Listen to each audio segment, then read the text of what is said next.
Бай болбосом дагы башкаларга кантип пайдалуу боло алам дейт. Сөзсүз акча менен жардам бериш керекпи же башка жолдору барбы дейт. Сахават берешен болуш үчүн байлык шарт эмес. Байлык шарт эмес. Сахават деген адамдын өзүнүн чоң сыфаты. Инсандын табиятындагы сыфат. Ас-сахи берешендик бул табияттагы нерсе. Анан берешен болуш үчүн акча болуш шарт эмес. Толтура нерселер менен берешендик кылса болот. Эчтеке таппагансаң жакшы сөз айт. Пайгамбарыбыз саллаллаху алейхи вассалам хадисте айтат: "Калимату таййиба садака." Жакшы сөз садака. Ибтисамука аля вajhi ахик садака. Бир тууганыңа жылмайып койсо болсо садака. Ошон үчүн садаканын түрү көп туугандар. Жакшы сөз айт, жакшы жардам бер, көрсөт, жакшы сүйлө, дуа бер, үйүнө барып жардам берип кой.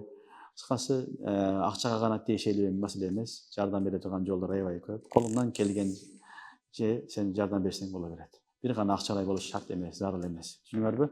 Мисалы жакшы сөз дагы, дуа дагы, ийгилик каалаган дагы, жылмайып коюу дагы, жүгүнү ташып коюу, көтөрүшүп коюу дагы, үйүнө суу апарып берүү дагы, атына миңизип коюу дагы, жуунтуп коюу дагы, бүт баардыгы садака болот. Садаканы бир гана акча менен болушлугу зарыл эмес, шарт эмес. Соц тармактарда өзүбүздү кантип алып жүрүшүбүз керек, сүрөт же комментарий жазууну адеби дейт. Негизи интернет бул бале болду. Ушундан алыс болуш керек эң биринчи маселе. Экинчи маселе, биз баягы ойлошубуз керек, биз жазып аткан нерсебиз, айткан сөзүбүз ушундай эле калып кетет деп. Ар бир нерсе жазылып атат. Ма ялфизу мин каулин илля ладайхи ракибун атид. Ар бир сөздү фериште жазып атат. Сен комментарий жазып өчүрүп салдың, бирөө билбей калды, бирок фериште жазып атат. Жазып атат. Ма ялфизу мин каул илля ладайхи ракибун атид. Жазып атат. Ошон үчүн уламалар айтат, биздин устаз айтат, Шейх ислам Мухаммад Тахи Усмани хафизахулла айтат, ар бир нерсени жазгандан, сүйлөгөндөн алдын ойлонгула дейт. Ойлоп, ушул нерсени эртең кокус тиги адам мага доомат кылса, соттун астында далилдегенге мүмкүнчүлүк барбы жокпу? Ошо кудуретиң жетеби, жетпейби? Эгер соттун астында кудуретиң жетсе, анда жааз сүйлө. Же болбосо эртең Кудайдын астына барганда ошого жооп бере аласыңбы, жооп бере албайсыңбы? Ошону кара. Ошон үчүн ар ким деле шылдыңдап, күлүп, баягыдай доомат кылып, бирдеге кылып жазган болбойт. Этият болуш керек. Бул гыйбат кылуудун жаңы бир жолу. Гыйбаттын бир жолу. Бирөөнүн үстүнө шылдыңдап күлгөн, ага жаман сөз жазган, ага доомат кылган, бүт баардыгы гыйбат, доомат, тухматтын түрү кылат. Ошон үчүн сенин маселең жокпу? Ага сен киришпе. Керек болбо. Ошон үчүн мындай нерседен алыс болуш керек. Мусулмандын хусну медресе min husnil islamil mar'i tarkuhu ma la yani. Hadiste aytат Rasulullah sallallahu aleyhi ve sellem. Musulmandын эң жакшы сыфаты керектүү эмес, керек эмес нерселерден, ла яни нерселерден алыс болот дейт. Сага эмне кереги бар? Бирөөнүн жашоосу, бирөөнүн саясаты, бирөөнүн нерсе. Ишиң нерсе. Ишиңди кыл. Ага комментарий жазам деп, анан туура эмес жазып коюп, элди дүбөлөңгө салып, башка болуп, анан соттошуп, оттошуп жүрүштүн кереги бар. Андан сырткары Кудайдын астында жоопкерчилик өзүнчө маселе. Ошон үчүн соц тармактарда, башкаларда жазгандан этият болуш керек. Жазыштын зарынчылыгы деле жок. Түшүнүктүбү? Жакшы көрсөң дуа берип кой, машалла, ийгилик деп кой, болду. Калган сөздөр кирип, ушак, айым, гыйбат кылгандан, доомат кылгандан, бирөөдү каралагандан, акарат кылгандан алыс болуш керек. Бул өтө чоң күнөө. Өтө чоң күнөө. Эмне үчүн дубаларыбыз кабыл болбой жаткандай сезилет дейт. Эми бул адамдын өзүнүн гана сезими, өзүнүн немеси, андай эмес. Дуанын шарты шектенбеш керек. Көп айтканбыз бул сабактарда дагы. Шектенбей дуа кыл, Алла кабыл кылат. Ар дайым айтабыз, сен сураган нерсе бериш шарт эмес. Мен сураган нерсе келбеди деп эле адам баласы дуам кабыл болбоду деп кыйналып жүрөт, андай эмес. Сен сураган нерсени бериштиги шарт эмес. Алла Таала өзү билет. Кааласа ошол нерсени берет, кааласа анан жакшырагын берет, кааласа ахиретте көбөйтүп берет. Дуадан эч качан кур калбайсың. Бунун белгиси ошол дуага Алла тоофик берип атабы? Бул кабыл болгон белгиси. Алла кабыл болбосо экинчи дуага тоофик бербейт. Ошол нерсеге тоофик берип атат, мүмкүнчүлүк берип атат, кайра дуа кылып атасың, ушул дуанын кабыл болгон белгиси болот. Астрономдор алам тынымсыз кеңейип жатканын айтышууда. Куранда аламдын кеңейиши тууралуу ачык аяттар барбы дейт. Биринчиден, Кур'ан-ы Карим бул Аллахтын китеби. Бул хидаят китеби. Бул астрономия, бул химия, физика, башка илимдер изилдебейт. Кур'ан хидаят китеби. هدى للناس ألف لام ميم ذلك الكتاب لا ريب فيه هدى للمتقين. Бұл хидаяттың кітабы. Бұнда біз хидаятты іздейміз. Бірінші түсініп алғыла. Елдің барлық Құранда баруды әрдекен айта береді. Құран өзінің месіне толық баяндаған хидаят кітабы екен деген. Бұл хидаят кітабы. Әлбетте, кейбір учурларда Құран-ы Кәрим кейбір нәрселерді табан зимнан баян қылады. Арасында қосып кетеді. Мақсат емес ал, бірақ қосып кетеді. Асман, жердің жаралышы, башқаларды айтып кеткен жерлері Құранда толтыра бар. Бірақ ал мақсат емес. Құранның мақсаты хидаят. Birincisini algıla. Bu tarih kitabı емес, bu astronomi kitabı емес, bu kimya kitabı емес, fizika kitabı емес, bu hidayatın kitabı. Түсінікті бе? Бірақ кейінгі илим боздор, кейінгі аламдардағы Құраннан изилдеп, жақсы нәрселер тапқан, бұл да жақсы нәрсе, бірақ аға Құран мұқтаж емес. Құран-ы Кәрим аға мұқтаж емес.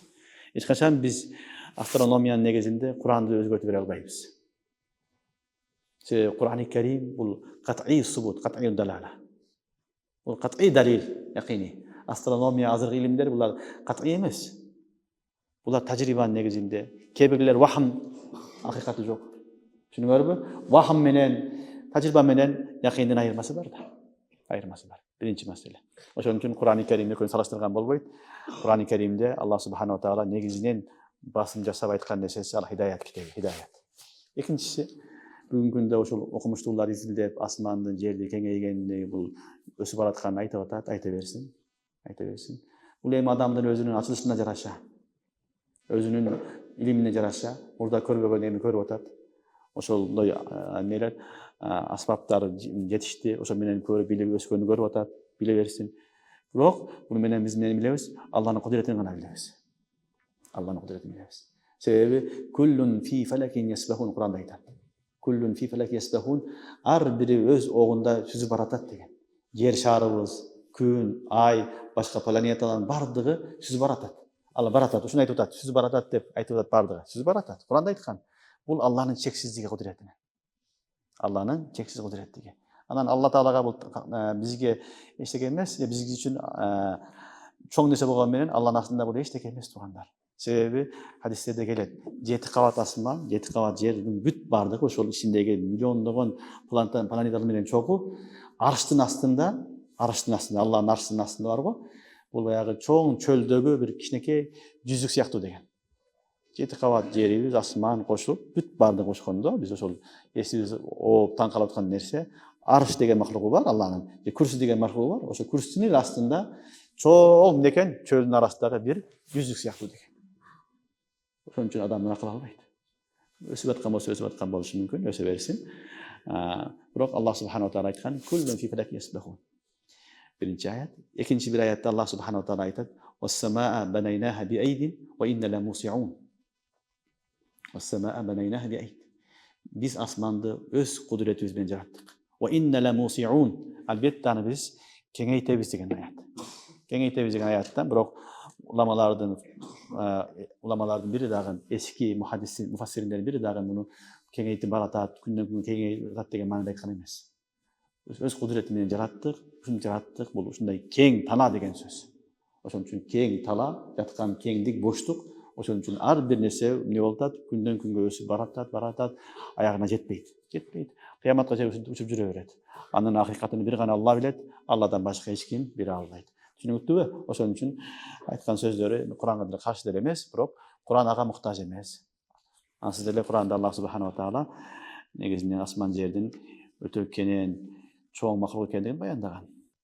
Башка бирөөнүн ийгилигин же жакшылыгын, жакшы жашоосун көргөндө ичимден кызганыч пайда болгон сезим, бул жүрөк оорусуна кантип кутулсам болот деген суроо экен.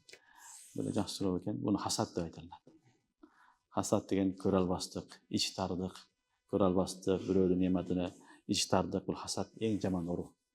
Жүрөктүн оорулары бар, ошонун ичиндеги эң жаман оорулардын бирөөсү хасад. Алла Таала барын сактасын. Вала тахасаду.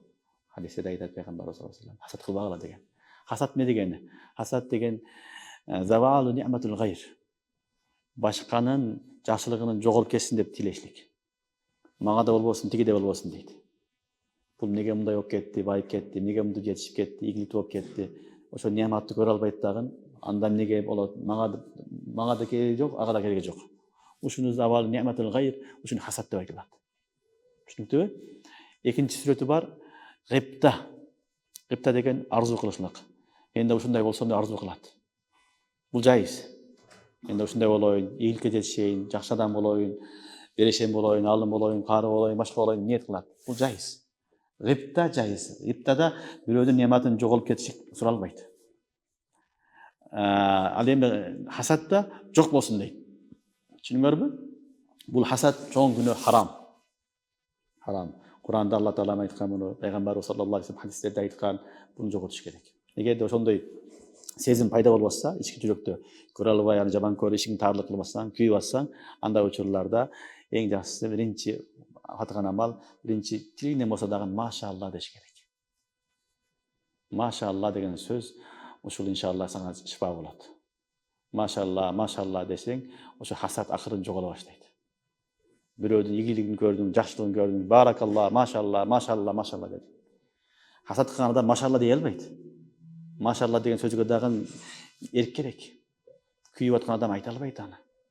Бирок кыйналса дагы машалла, машалла деп айтса, барып не болот? Ошол күйүт азаят. Баракалла дейсиң, биринчи машалла деп баракалла дейсиң. Экинчи ошонун акысына дуа кыласың. Хасад кылган адамына дуа кыласың. Я Алла, ушуга хасад кылдым эде мени кечир. Бунун нематтарын көбөйткүн. Мындан дагы көбөйткүн. Мага дагы жакшы нематтар бергин. Мени ушул орундан сактагын деп акысына дуа кыласың. Үчүнчүсү элдин алдында макта дейт. Анча-мынча. Хасад жоготуш үчүн. Төртүнчүсү хадия бер дейт. Хадия бер. Тахаббу. Түшүнүңөрбү? Күйүт жоголот. Акырын кичинекей болсо да хадия берип отуруп, анан акыры ошол хасад жоголот. Максат хасадты жоготуу. Түшүнүңөрбү? Бул жаман ору, хасад менен ооруган адам бир гана өзүнө зыян кылат. Ал эчтеке кылбайт. Хадисте айтат: "Ияkumул хасад. Фа иннал хасад юзхибу хасад не кылат? Адамдын жакшылыктарын жеп салат" деген. Баягы отун жеген сыяктуу. Хадисте айтат. Ошон үчүн жакшылыкты жеп коет. Өзүңдүн жакшылыктарың кетет. Андан сырткары сен не болосуң? Өзүң күйөсүң. Башка эчтеке болбойт. Отун күйгөндө өзүң күйөсүң, тиги эчтеке болбойт. Нерв болосуң. Давление менен ооруйсуң, сахар менен ооруйсуң, башка оорулар менен ооруйсуң. Бүт бардык оорулар ошол хасаттан келип чыгат. Түшүнүңөрбү? Ошон үчүн хасадка эме кылба. Хасад не дегени? Алланын берген нематыга наразы болуу. Алланын таксимиге наразы болуу. Нахну касамна байнахум маишатахум. Мында Алла айтат. Дүйнөдө биз бөлүп койгонбуз дейт. Ким кедей, ким бай, ким жакшы, жаман Алла бөлүп койгон. Ошол бөлүп койгонго наразы болушулук ушул хасад. Алла өзү билет кимге кандай беришликти. Ошон үчүн жаман ору Алла Таала сактасын. Хасад кылгандан алыс болуш керек. Анын жолу Алла мени кечиргин чыгаргын деп азыр айткан илаждарын айттык. Ошол тартиптер менен амал кылса Алла субханаху таала хасад оорусунан куткарат. Түшүнүктүбү? Кошуналар менен мамиле кандай болуш керек? Кээде тил табышуу аябай кыйын болуп жатат дейт. Негизи бул сыноо дүйнөдө ушундай болот. Кошунанын акысы аябай көп. Вал жари зил курба. Вал жари зил курба деген жакын кошуна деген сөз Куранда Алла айткан. Кошуна менен жакын мамиледе, жакшы мамиледе болуш керек, сый мамиледе болуш керек. Эгерде тил табыш кыйын болсо, анда бир эле жолу калат сабыр. Сабыр кыласың, ахлагын көрсөтөсүң. Болду. Сен ага жакшы кошуна болуп бер. Түшүнүңөрбү? Бирөөдү жакшы кошуна болуп деп күтпө. Жаман мамиле кылып атабы, сен жакшы мамилени кыла бер. Сен жакшылыгын көрсөт дагы, сен мыкты, үлгүлүү кошуна болгонго аракет кыл. Анын бир жолу ахлак оңдо, тилиңди тарт, урушпа, сөгүшпө, анан сабыр. Ошо менен сен жакшы кошуна болосуң. Ошон үчүн бирөөдү жакшы болушун күтпөш керек, өзүбүз жакшы болгонго аракет кылышыбыз керек. Илим алуу дегенде диний илим алуу гана түшүнүлөбү? Дүйнөлүк кесиптерде дарыгер жана башка үйрөнүү үчүн да сооп жазылабы дейт. Бул да жакшы суроо экен. Кур'ан-ы Керимде, хадистерде негизинен илимдин фазилеттери көп айтылган. Бул көбүнчө фазилеттер мындай аалас илимдин эң жогорусу болгон илимий динге айтылган. Дин илимге айтылган. Илимдин дагы даражасы көп. Эң жогорку илим билим бул Кур'ан хадистин илими. Андан кийин дүйнөнүн илимдери бул да илим. Бирок даражасы төмөнүрөөк. Эң жогорку илим бул некен? Kur'an hadistin ilimleri. Hal yestevillezine ya'lemun vellezine la ya'lemun. Çünkü bu kimge aytılgan? Ahli Kur'an'a, ahli hadisке aytılgan emi çoğ alimdardın darajasına aytılып атат. Negizинен Kur'an hadiste kelген ilimler, ular köpçülügü nege din ilimге aytılgan. Бирок ошол эле учурда билип алгыла. Ошол эле учурда пайдалуу илимден шарият эме кылбайт. Жокко чыгарбайт. Аларга да фазилеттер айтылган. Пайдалуу илимге да фазилеттер айтылган. Илим эки түрлүү болот: фарз айн, фарз кифая. Фарз айн ар бир адамга милдеттүү. Фарз кифая да ушулдай. Фарз кифая мисалы мына окуп атканыңа фарз кифая силердики. Үйрөнүп эртеңге үйрөтөм деп атасың. Алым болуп элдерге туура багыт берем деп атасың. Бул фарз кифая, фарз айн эмес. Ошондой эле элди камсыз кылуу, дары дармек менен, тамак аш менен, медицина тармагында же башка тармактарда булар дагы фарз кифая. Бул илим да фарз кифая. Буларга да сооп берилет. Мисалы элдин бардыгы молдо болуп кетсе, эч ким доктор болбой койсо, доктор эч ким жок болсо, элдин баары күнөөкөр болот.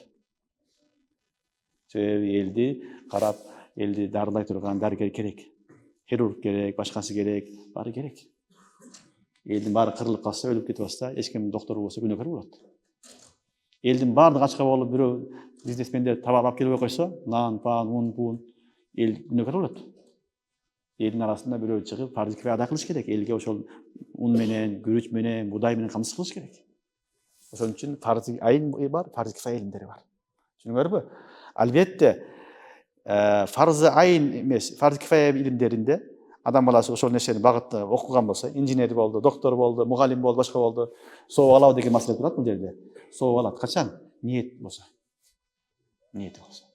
Кылган иши халал болсо кесиби, экинчиси ниети болсо. Адам ниети менен 24 саат жашоосунун баардыгын сооп кайландырса болот. Түшүнүңөрбү? Мугалим мектепке баратат, ниети Алланын ыраазылыгы. Миллетти баткарам, халал тамак менен өзүн багамын, Алланын ыраазылыгы элге билим берем деди, сообун алат. Бир шофёр дагы баратат, эл ташып кызматын кылып дуасын алам, Алланын ыраазылыгы деп сообун ала берет. Бир адам мугалим болот, бир адам доктор болот, барып окуп атат, элди бар операция кылып атат, дарылап атат, Алланын ыраазылыгы, менин милдетим халал тамак менен, рызкы менен элди багам деп, өзүм багам деп. Түшүнүңөрбү? Албетте Кур'ан дин илимине тиешелүү гана хадистер бар, алар ошого гана тиешелүү. Мисалы, "Ман арадаллаху бихи хайран юфаккиху фид-дин." Буну башка илимге айта албайбыз. Бул бир гана фих илимине айтылган. Алла Таала кимге жакшылык кааласа ага терең илим берет, диндин терең түшүнүк берет деп атат. Бул илимде дин илимдерге айтылган фазилеттер.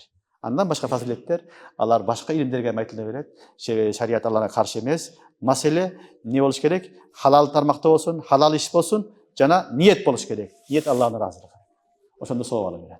Ошондо бардыгына бирдей сооп жазыла берет. Бир гана диний илим эмес, башка илимдерди ham Алланын ыраазылыгы үчүн алып, Алла үчүн халал жумуш кыламын, халал ишке кылам десе, буга дагы иншалла Аллах субхана ва таала сооп берет.